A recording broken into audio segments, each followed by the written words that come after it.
I'm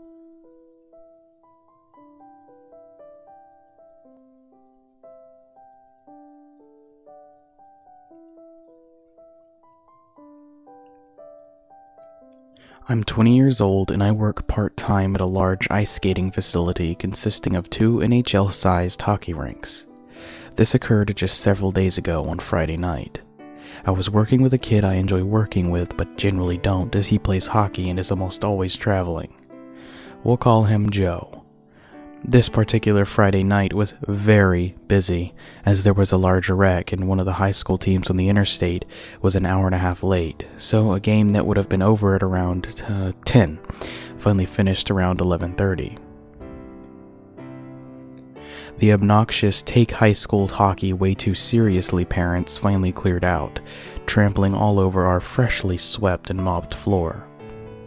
As the celebratory yelps and screams and whiny complaints and occasional curses of the winning and losing teams, fans were slowly fading out the door, they left a wake of filth and trash.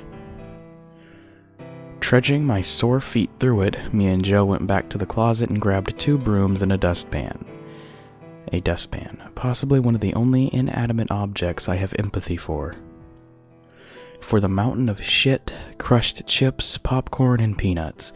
A dustpan for overturned plastic cups of ketchup and cheese dip. A dustpan for enough spilt water, soda, coffee, and hot chocolate to fill the Zamboni.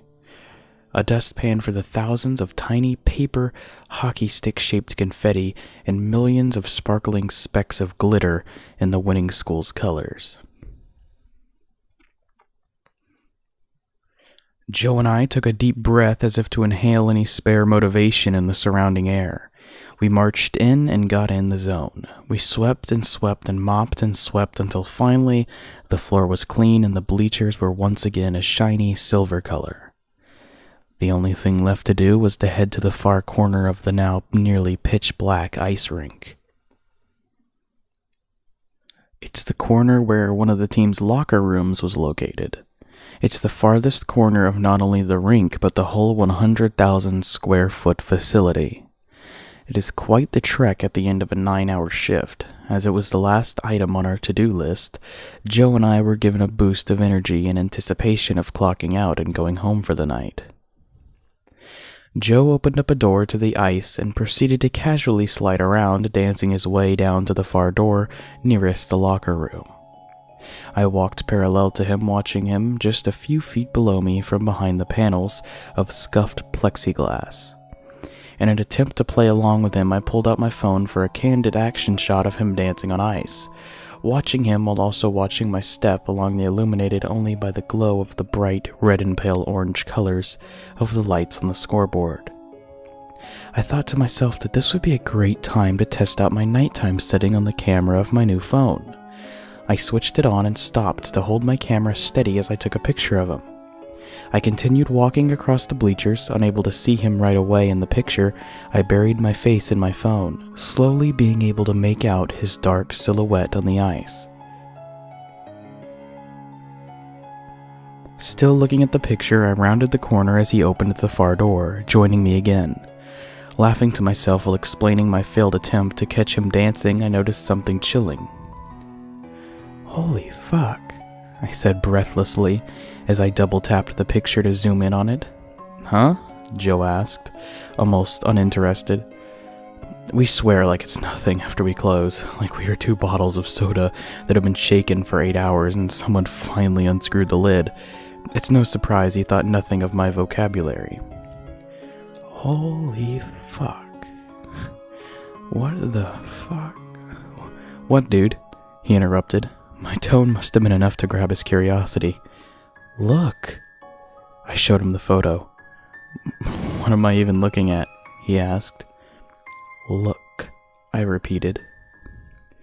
Is that?" "I think so," I said, now sitting on one of the cracked old wooden benches of the locker room. He took 2 steps back and looked out the door, down the same path that I had traveled to reach our current location. He came back and grabbed my phone to angle it better toward his face. Holding it as close as it could, while keeping it on focus, he said, Dude, let's go the fuck home.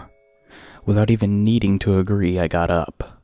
Leaving the still uncleaned locker room, I opened the same door to the rink he came off on and quickly stepped on.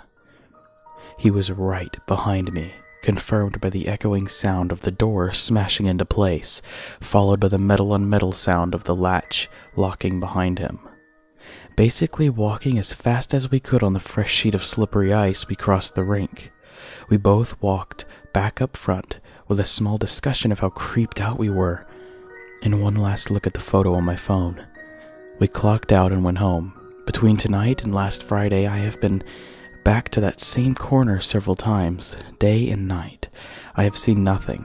I took more pictures, all displaying nothing out of the ordinary as well.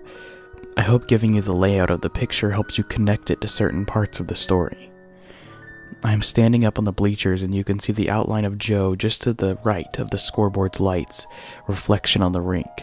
You can't see the door to it, but the locker room described is in the top right corner of the picture.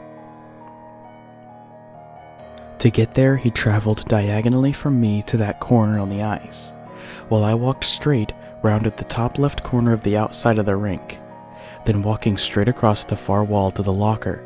So looking at the picture, I would have rounded the top left corner, then walked top left to the right, meeting him in the top right corner. I walked right past it. I never saw or felt anything. I'm not a skeptic, I'm not religious, I do not believe in ghosts or spirits, but I do believe what I see. I still couldn't tell you what it is in that picture. What I can tell you is this. If I didn't believe in whatever it is before, I do now. I've never been one to get freaked out at something like this, but as it's the first time something has happened to me personally, I was rattled. Please note, if you're viewing these pictures in bright light, or if your brightness is turned down, you might not be able to see it.